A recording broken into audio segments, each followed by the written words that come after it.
আসসালামু আলাইকুম। আসসালামু আলাইকুম। সুপ্রিয় দর্শক, আমি আজকে চলে আসছি আমাদের ঐতিহ্যবাহী গাজীপুর জেলার একদম শেষ প্রান্তে উত্তর সাইডে এবং ময়মনসিংহ জেলার একদম শুরু এবং ওই দিক থেকে দক্ষিণ পাশের শেষ প্রান্তে।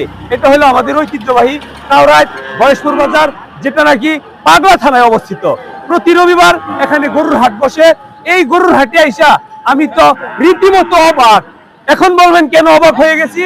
আসলে অবাক হয়েছি এই জন্য, আমি এই কাকারে জিজ্ঞাসা করলাম এখানে রনা লেখা হয়, গরু বেচা কিনা হইলে রনা লেখা হয়, তো অন্যান্য বাজারে অনেক রনার হার। তো এখানে কাকারে আমি এসে কানে কানে জিজ্ঞেস করলাম যে কাকা, এই কাউরাইট বয়সপুর বাজারের বিক্রেতা এবং ক্রেতার রনার হারটা কত?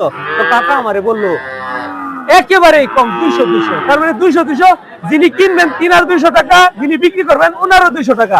তো একেবারে আমি এই কথাটা শুনে অবাক হয়ে গেছি, কারণ আমরা বাংলাদেশের বিভিন্ন গরুর হাটে যাই, ওইখানে যায় একদম আকাশ ছোঁয়া থাকে রনার হার।